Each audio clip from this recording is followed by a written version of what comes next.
Today on Commander Replay, we play the three-headed monster, Zacama Primal Calamity. Does it really take 3 licks to get to the center of a Tootsie Pop? Find out next on Commander Replay.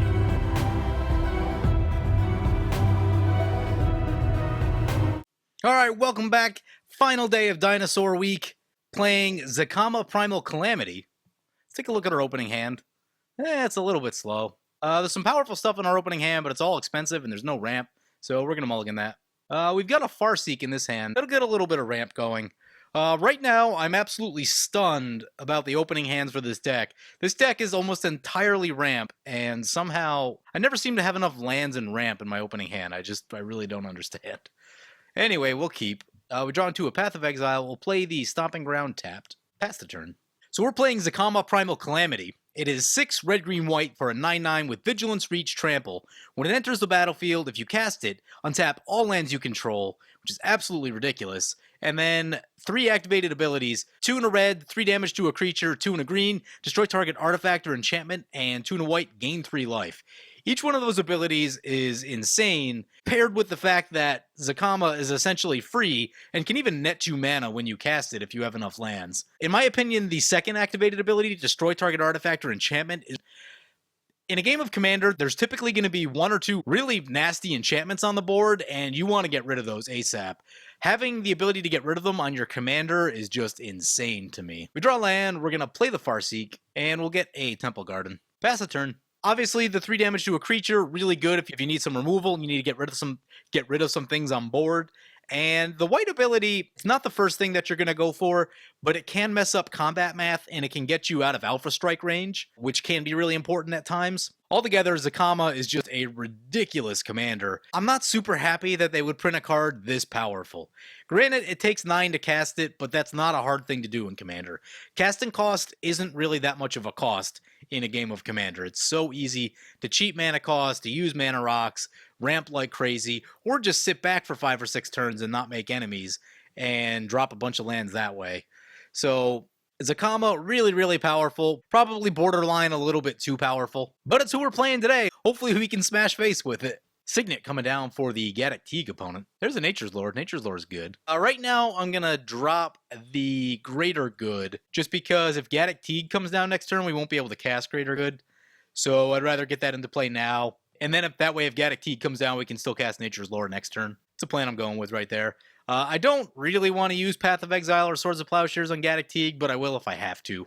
As Foretold for the Grimgrin opponent. Oh boy. At the beginning of your upkeep, put a time counter on As Foretold. Once each turn, you may pay 0 rather than pay the mana cost for a spell with converted mana cost X or less. Wow. Growing Rites of Itlimoc. Yep, that's a good card. Probably really good in an Omnath deck. Yep, here comes Gaddock Teague. Players cannot cast non-creature spells with mana cost 4 or greater, and players cannot cast non-creature spells with X in their mana cost. So we find the land, we'll crack the land. We have 2 red sources, we have 2 green sources, we have 2 white sources. What do we need more of? I feel like Taiga is the good call right here. And then we'll play Nature's Lore. Let's get a Canopy Vista, and pass the turn. So getting our ramp going, not doing too bad in the ramping department. Turn 4, and we have 6 lands. Next turn, we can get down the Realm Seekers, which I'm excited about. And if we need to, we can sacrifice the Realm Seekers into the Greater Good. That will draw us a whole bunch of cards. Gradeborn Muse coming down for the Grimgrin. Phyrexian Altar for the Omnath opponent. There is a Hainware Militia Captain down for the Gaddock Teague. They must have cast it last turn. And that's a Fleecemane Lion coming down. So it looks like Gaddock Teague is on the green-white aggro plan. And decided to attack into us. Sends the Gaddock Teague at us and the Hainware Militia Captain at the Omnath opponent. Nothing we can do about it. Nothing we want to do about it. Not ready to burn our swords in our path just yet. If we can get Zacama down, we can just use Zacama to blow up Gaddock Teague. There's a land. Lands are good. This turn I'm going to play the Realm Seekers. Realm Seekers coming down. Should be pretty big. It's a 17/17. I don't want to sack it into the Greater Good yet, because that will definitely make us the target. I'll probably do it at the Gaddock Teague end step. My hope is that we find a Reliquary Tower and a bunch of things that say you may play additional lands on your turn, which there are quite a few of in this deck. So Gradeborn Muse triggering for the Grimgrin opponent, also As Foretold. As Foretold now at 2 counters. Evil Twin on the stack for our opponent. Ooh, Hushwing Gryff coming down. Oh man. So that Hushwing Gryff turns off our Zacama. So we will definitely have to shoot down the Hushwing Gryff. But that means that Evil Twin will enter as nothing, and that should be pretty good. So opponent makes a copy of the Graveborn Muse. I'm actually surprised that worked. I didn't think with the Hushwing Griff down that they'd be able to copy something. So opponent ends up copying their Graveborn Muse. They'll be drawing some cards on their turn. Not quite as many as we will, but still some cards. Stegosaurus and Brachiosaurus are actually genus names and not species names. However, Tyrannosaurus is the genus and Rex is actually the species, which roughly translates to Tyrant Lizard King or King of the Tyrant Lizards. Garrick's Pack Leader coming down. Whenever a creature power 3 or greater enters the battlefield under your control, you may draw a card. Hainware Militia Captain looks like it's flipping over. Yep, Westvale Cult Leader.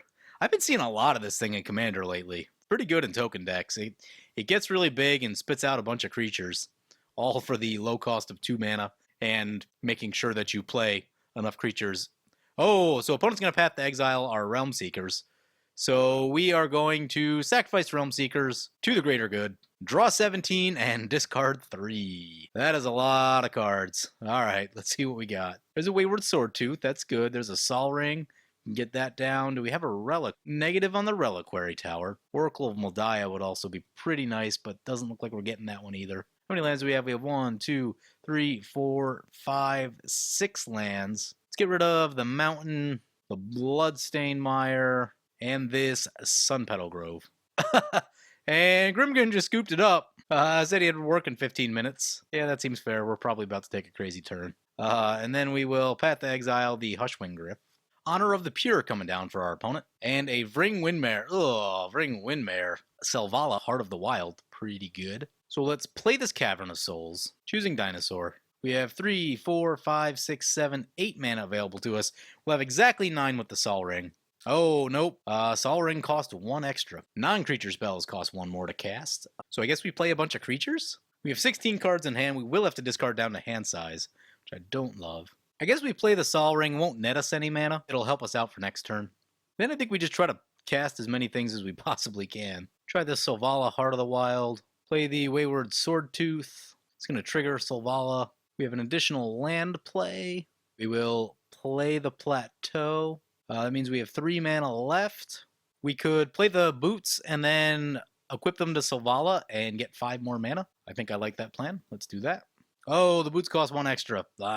So then I think we play the Sylvan Library. So we only have 1 land in hand. That'll let us hit more lands next turn, which I like. Now we need to discard. We'll pitch the Command Beacon. I think we'll be all right without it. Beast Within doesn't seem necessary right here. We have the Austere Command. 2 to go. This is Pilgrimage I like just because it'll find us more lands. And this deck just wants a lot of lands. Pretty painful, but we'll get rid of the Green Warden of Marasa. I guess the Heroic Intervention. Don't love that, but it's a card that I kind of wanted to hang around, but you know. Anyway, as long as nothing crazy happens on this turn, we should be in pretty good shape for next turn because we can cast Zacama and then use Selvala to generate tons and tons of mana. Even crazier if we get the Vorinclex down first. Tattermunge Witch. There's a creature you don't see much of. Pay 2. Each blocked creature gets +1/+0 and gains trample until end of turn. So Gaddock Teague's turn, and they've got quite a board state going. They have a lot of power on board. There's the Leonin Arbiter. Oh boy. Can't search libraries unless you pay 2. Westvale Cult Leader coming into us along with the Fleecemane Lion. Bryn Wingmare going at the Omnath opponent. Yeah, we're going to take a hit off this one. No blocks. We want both of our creatures. Westvale Cult Leader trigger is going to get a token at their end step. And passes the turn. Back to us. We get Sylvan Library trigger. We do have at least 1 land. That's good. Use Sylvan Library's ability. There's a Lightning Greaves and a Survival of the Fittest. We can put Lightning Greaves back on top. We'll pay 4 life for the survival. Drop down the Forest. I've been thinking about how I want to sequence out this turn. First thing that we have to do, we have to blow up the Gaddock Teague. Then, to make sure that we get full value, I think we go Nissa's Pilgrimage. We're going to use the Selvala for mana. Play the Nissa's Pilgrimage. Oh, we can't search libraries. Ah, God damn it got us. Oh, that's painful. No. Wrath of God. We could have drawn with the greater good. Oops. So all the creatures are gone. That's good news. All the punts. Survival of the Fittest. And we'll lay down the Boots. So now we're in pretty good shape. We can cast Zacama I'm doing open board next turn and just control the game. That was pretty rough as far as turns of clean play go. Oh, man. Omnath Locus of Rage coming into play.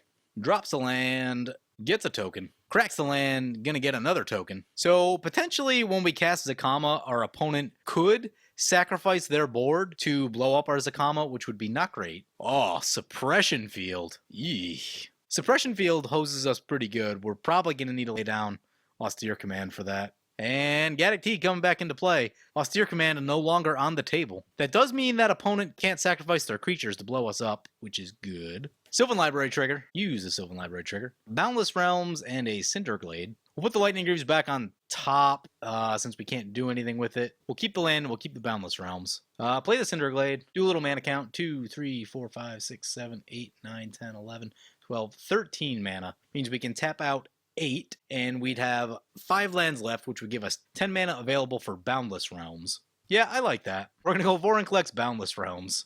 Nope, mistapped our lands. Should we use the Sol Ring? Vorinclex is down. Oh, right, we can't cast Boundless Realms. Duh. Oh, we can... Oh, crap. We can still use... our activated abilities just cost 2 more with Suppression Field. Crap. Oh, so now I think we're all right. So we cast Zacama, which I think we have enough to do. Yeah, so Zacama coming in, untapping all of our lands, and now we've got double mana.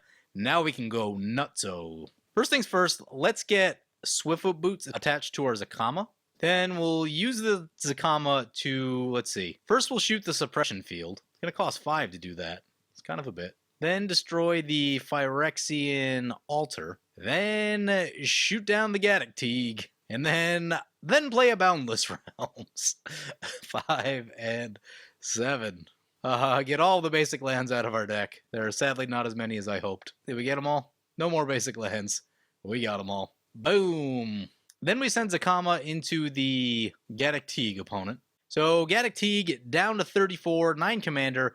I'm going to move the boots over to the Zacama, or rather to the Vorinclex.